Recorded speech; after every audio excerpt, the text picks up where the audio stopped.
Peace. This is Start with the Star Blooms. That's so crazy.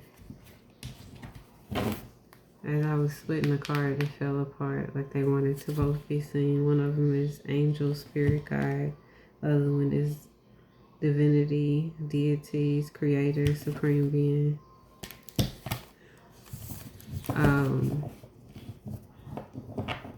Yeah. Today's energy I thought was like amazing, and I wanted to basically share what I had channeled 234. I wanted to share what I had channeled about it. So today was a 7/11/2026, which for me ended up being 721, and I kept on seeing throughout the day, all day long, 127, 127, 127, 127. It's an 11.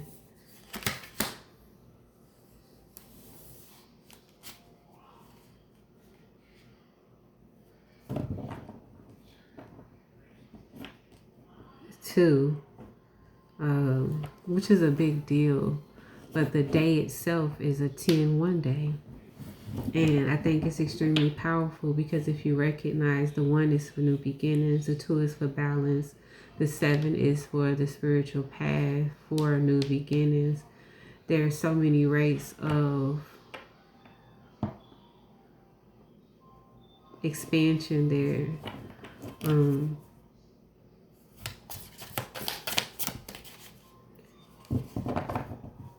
A lot of different alignments are coming, but it's all based off of where you're at with it.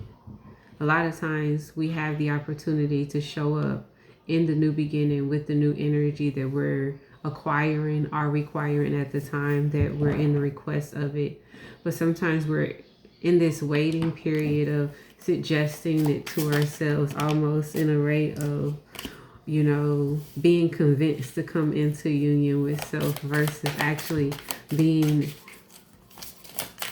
I'm going to say, like one step ahead, you know, not staying in this rate of scarcity, believing that you have to heal,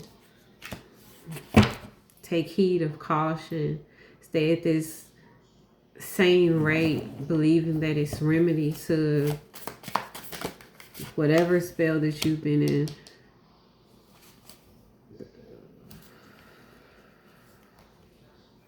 Proximity of.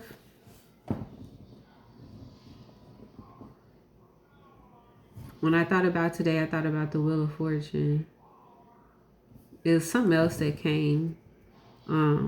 This is inevitable. That was what I had channeled. This is inevitable. And I thought of the Wheel of Fortune and I said it's destiny. The reason why I brought that up is because the card that came out was destiny, fate, future, karma. This is your karma. You basically being at this rate of being able to come in union, not just with yourself, but with all the things that you desire, because you recognize that your desires are for a reason. You know, the things that you want to be in embodiment of, the things that you want to be in the presence of are for a reason. They be a part of your spiritual path. They be a part of, you know, your harmony, your yin and your yang, that you are within cultivation of. I believe the journey that's been happening with a lot of divine, I can only speak for the divine feminine, y'all. I could share what I channel for the divine masculine, but this is for my personal experience, what I know, what I'm aware within the last, I would say the last 3 to 4 years. The divine feminine has basically been with spirit at a different, higher rate, at a higher altitude. For the ones who've been, privy to the ones who've actually been within the wake of the call, there's been certain portals that have opened up for us to channel and align to certain energies that allow us to cleanse and purify and to erect different statuses within ourselves, so that when we are in representation of said unions, it's when we're called. It's not being at this rate to where love could be used as a weapon against us anymore, to where it could keep us from our business that we are here to be in, to be in alignment with. It's necessary for us to be in representation of the truth. And a lot of the times in wholeness, you don't believe that you are enough if you have stated this rate of scarcity, because you believe in certain ways that you've allowed yourself to perceive your experiences, that things don't come out of it. I have poverty mindset and I see that I don't have many things around me, I align myself to basically wanting to constantly be in this rate of recovery, wanting to always be cautious to things that require me to take a risk, because I may believe that I lack what it is that I require, not sure of how I'm going to move forward in things. But when I'm in I was going to say like a good conditioning, but it's not just about, when I'm innocent and passionate with me. When I'm innocent and passionate with me, I get to be in full representation of that which is. And recognizing that, recognizing that is my power. And that's what allows me to be in the actual game. And instead of me being in this rate of constant fear, it removes me from this rate of constantly wanting to fight away the things that I've actually desired, because it's bigger than you. You are bigger than what you perceive yourself to be.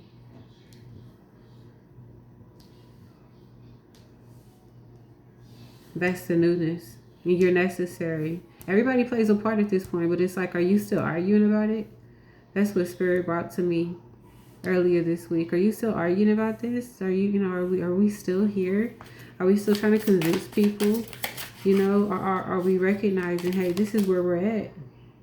Are we moving forward, taking leadership, taking action towards the things that we feel called to take action towards? The thing about the Aries energy, and even just that first house energy period, it's not necessarily just the Mars energy that's in representation, but it's the ability to basically be energetically petitioning for that which you know has to be. I was going to say it, the arrogance, and this is the gossip. A lot of the times, arrogance comes in a rate to satiate things that desire to be in this space of authority, because they are in the presence of something that's in empowerment of itself. And that's the thing that's happening right now. And it's like, when I got the channel message almost 4 years ago that Big Mama had came and gotten her daughters, and that she was clearing away any and all the muck so that we could be in full representation of the divine feminine energy, and then recognizing how all of these things have shown up in alignment with us up until this point to get us at a rate to where we're able to sit in our empowerment, where we're not asking for permission, we're not asking the divine masculine, are you ready for us? It's a thing to behold at this point, because we are standing up in it. It's not a waiting thing. We're not renting this space. It's like Mama's home. Where's my seat at? Where's my house shoes? Make room for me. Yeah, make room for me. Yeah, are you an ally to this new shift that's actually coming? Are you an ally to this new shift that's actually coming? Because in order for us to fully heal the things that have been interruption and interferences, we have to basically surrender the things that are no longer necessary, so that we could finally be in the position of harmonizing at a global rate, because it's way beyond what we've allowed it to be at this point. Yeah. Ridding ourselves of the deception, the trickster energy, casting away any and all illusions at this point, because we know what's true. I feel like this day was so powerful because it allowed us to basically see, this is what's new in this space. This is why I had to release these things. This is why this came into balance. This is why I'm here with this, and I'm willing to honor it at this new rate. And allowing myself to be at this space with me is giving me the opportunity to see the new things that I'm moving towards, and I guess to keep on showing up with it. I hope that you were able to take this message back with yourself.